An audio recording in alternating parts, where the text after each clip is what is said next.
진보 유튜브에 힘을 실어주십시오. 여러분들의 구독과 좋아요는 한일전 승리에 힘이 됩니다.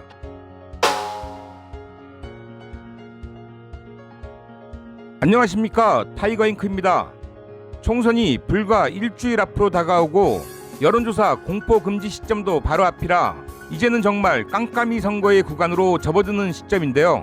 4월 초반을 지나고 있음에도 쌀쌀해진 요즘 날씨 탓에 다시 두톤 외투를 찾게 되는 차가운 봄을 지나고 있습니다.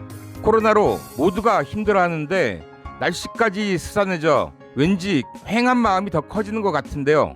그럼에도 4.15 총선 한일전 승리를 위한 우리의 열정만큼은 불타오르고 있다고 생각하는데 여러분들은 어떠신지요? 오늘은 강원도 지역입니다. 대구 경북 못지않게 보수의 성지로 불리우던 강원도 8석밖에 되지 않는 의석수 때문에 그리 크게 주목받지 못한 지역이지만 그렇기 때문에 소리 없이 강원도는 보수 정당의 알토란 같은 효자 노릇을 했던 곳이라 생각합니다. 그런 강원도가 이제는 변하고 있습니다. 그래서 오늘 방송 제목은 웰컴 투 강원도, 민주당 이런 분위기 처음이지입니다.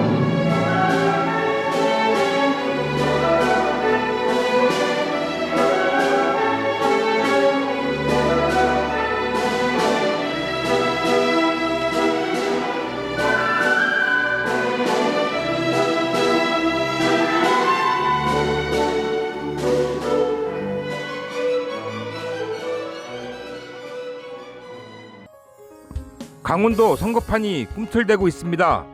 최근 국회의원 선거 결과를 보더라도 19대 9대 0, 20대 7대 1의 스코어를 기록하면서 보수의 텃밭이라 불리웠는데요. 이번엔 일방적인 결과는 절대 아닐 것이라는 관측이 포착되고 있습니다.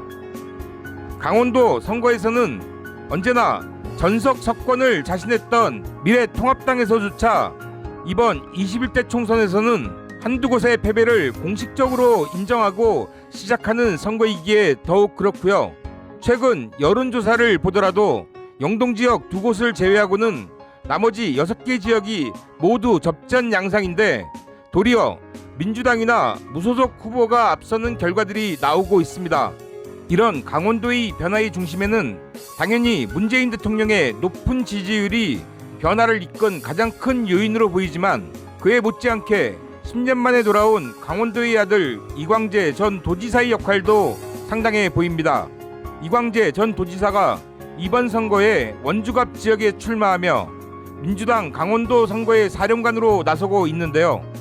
이런 전략이 대통령의 국정 지지율 상승과 맞물려 민주당 바람을 일으키는 시너지를 만든다고 보여집니다.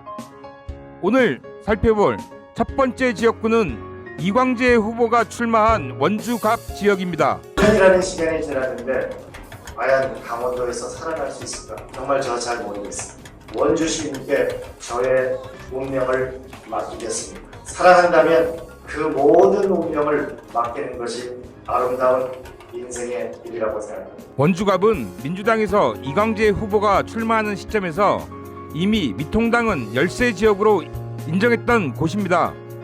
여론조사를 보더라도 처음부터 오차 범위를 넘는 결과를 만들었는데요.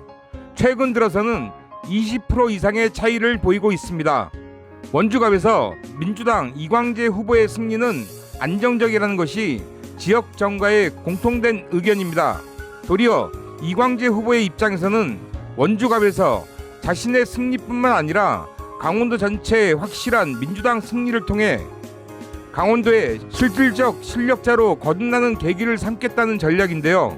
적어도 인접해 있는 원주, 을 지역 및 홍천 지역 등의 선거 결과는 자신과 반드시 동반 당선으로 이끌겠다는 확실한 의지가 있어 보입니다. 다음은 1987년 이후 민주당 계열 후보가 한 번도 당선이 된 적이 없는 강릉 지역입니다. 이 지역은 현재 보수 분열로 인해 판세가 요동치고 있는데요. 최근 여론조사에서 보수 후보들의 분열로 민주당 김경수 후보가 조금 앞서는 결과가 나오기 때문입니다. 막판 보수 단일화가 변수이지만 시간이 점점 선거 마감에 다가감에 따라 민주당 김경수 후보가 40년 만에 이 지역에서 민주당 깃발을 꼽는 것도 현실로 다가올 수도 있을 것 같습니다. 마지막은 민주당의 허영 후보와 미통당의 말도 많고 탈도 많은 김진태 후보가 맞붙는 춘천갑인데요. 세월호 막말, 5.18 막말 등을 통해 막말 제조기로 불리우며 태극기 세력의 지지를 받고 있는 김진태 후보는 우리 민주당 지지자들이라면 누구보다도 먼저 낙선시키고 싶은 후보 중 하나로 꼽는데요. 다행히 최근 복수의 여론조사에서 민주당 허영 후보가 대체로 우위를 달리는 것으로 나타나고 있습니다. 지역에서는 이번 선거구 조정 또한 허영 후보에게 상대적으로 유리하게 이루어졌다는 분석이 있는데요. 민주당에서 불리한 농촌 지역이 춘천갑에서 상당 부분 제외됐기 때문으로 분석됩니다. 그러나 끝까지 방심하면 안 될 것 같습니다. 현재 여론조사에서 상당히 뒤지는 것으로 나오자 미통당의 김진태 후보와 조선일보가 말도 안 되는 트집으로 민주당 허영 후보를 공격하고 나섰는데요. 끝까지 추하게 선거판을 몰고 가는 모습이 태극기 부대의 대장 노릇하는 김진태답다는 생각입니다. 지금까지 강원도 지역구 판세 분석을 해보았습니다. 보수의 아성이라던 강원도가 확실히 변하고 있는 것을 확인했습니다. 이런 강원도의 변화의 바람이 4.15 총선 한일전 승리에 확실한 전조가 되었으면 좋겠습니다. 진보 유튜브에 힘을 실어주십시오. 여러분들의 구독과 좋아요는 한일전 승리에 힘이 됩니다.